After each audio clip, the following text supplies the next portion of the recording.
Bonjour à tous.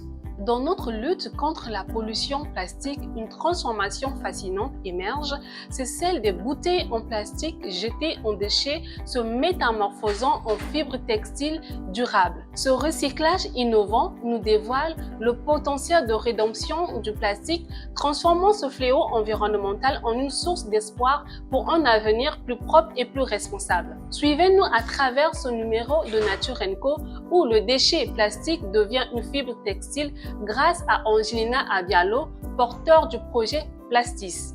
Mesdames et messieurs, bienvenue dans votre magazine environnemental Nature & Co.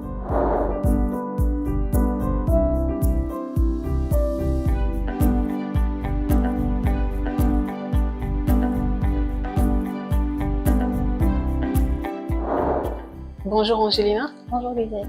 Bienvenue dans l'émission Nature & Co. Merci beaucoup. Pouvez-vous vous présenter? Je suis Abiano Angelina Zara, je suis ingénieure informatique, promotrice de la marque Lina Yao qui justement a engendré le projet Plastis qui m'emmène dans votre émission. Le projet Plastis, qu'est-ce que c'est et comment est née cette initiative? Plastis veut tout simplement dire du plastique tissé. Donc c'est tiré du plastique et du tissage. Plastique est né justement de Lina Yao, qui est une structure spécialisée dans la transformation des produits léchés. Et actuellement, nous emballons nos produits dans des emballages plastiques. Donc, en sachant déjà que nous serons des acteurs de la pollution environnementale par déchets plastiques, nous avons déjà pensé à cette solution qui permet de pouvoir valoriser les déchets en les transformant en fibres pour pouvoir produire du textile. Il y a plusieurs matières qu'on peut faire du recyclage. Pourquoi avoir choisi le plastique? Simplement parce que le plastique est l'une des matières premières que nous utilisons souvent et pour ne pas qu'elle puisse engendrer un autre problème dans l'environnement, on a pensé à pouvoir déjà les éliminer à travers cette solution. Et comment se fait la collecte de plastique? En partenariat avec les organismes qui font de la collecte des déchets. Du coup, il y a des bennes qui sont mises à la disposition pour pouvoir récupérer les déchets plastiques. Il y a aussi le ramassage qu'on fait dans la ville pour pouvoir obtenir la matière première. Angelina, il existe différents types de plastique recyclables. Lequel utilisez-vous dans vos transformations? Dans nos transformations, on utilise du plastique PET. C'est du plastique qu'on retrouve souvent dans la ville, sous forme de bouteilles, sous forme de pots en plastique.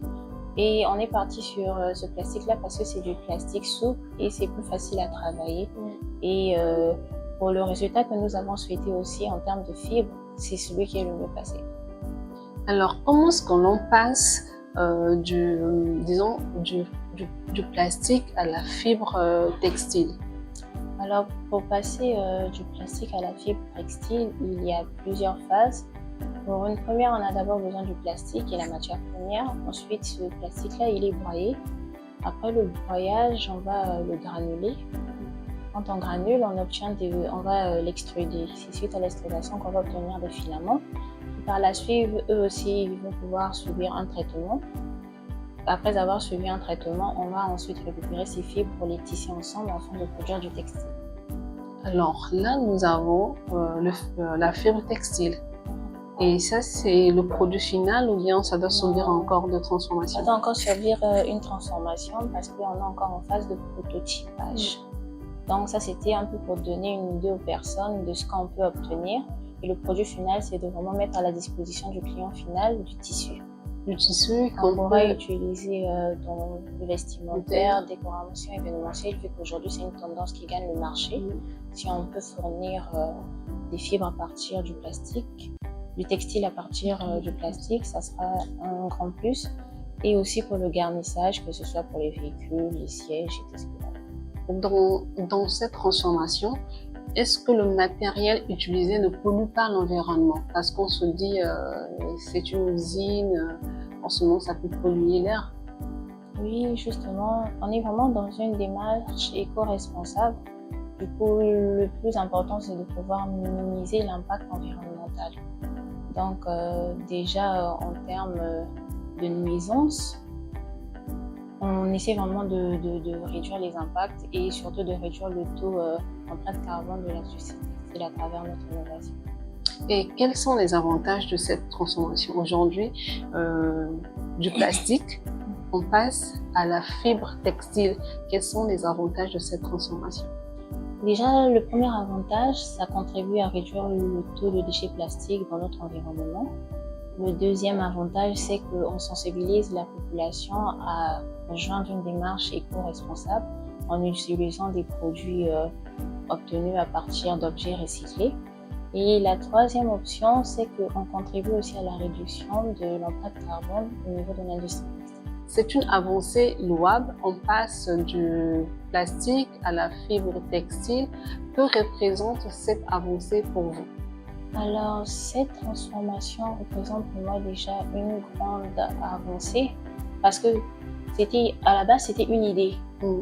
C'était une idée et grâce à l'EIF, en partenariat avec Kosala, j'ai pu le matérialiser justement en pouvant mettre en avant ce prototype pour que les gens voient qu'à partir des déchets générés d'une production, notamment le plastique, on peut aussi obtenir du textile qu'on peut réutiliser dans divers domaines.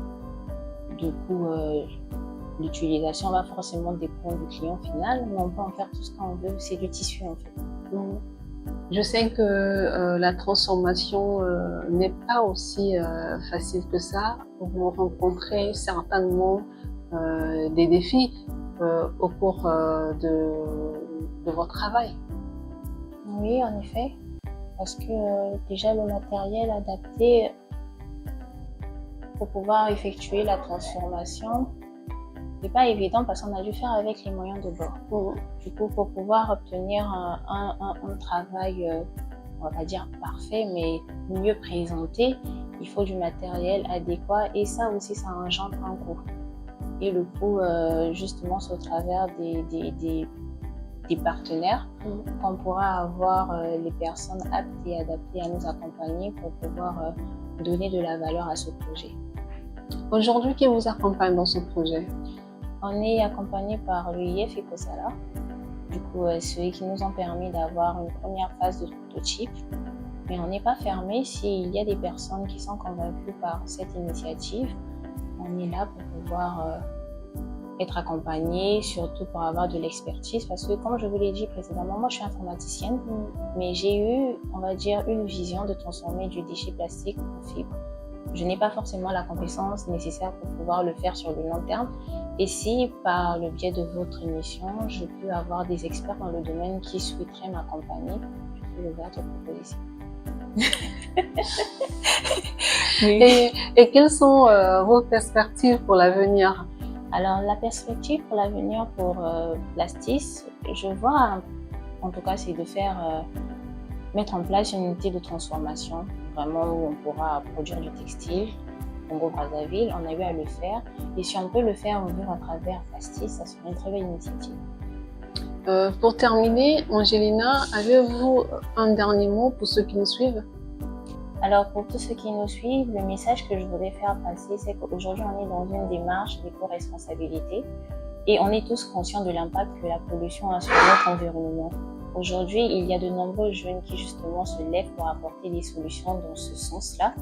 Et si vous êtes également concerné par cette cause, de vous retrouver, peu importe la manière dont vous souhaiterez nous accompagner, aujourd'hui, c'est le moment de nous lever, de faire bouger les choses. Parce que le changement, il ne faudrait pas attendre que ce soit une autre personne qui vous l'apporte, mais faisons le premier pas et ensuite posons les actes qui permettront aux gens de se joindre à nous afin de pouvoir avoir de belles perspectives pour l'avenir. Merci beaucoup Angelina pour ce mot de clôture et on se dit à très bientôt pour d'autres initiatives. Merci beaucoup Lisette, ça a été un plaisir.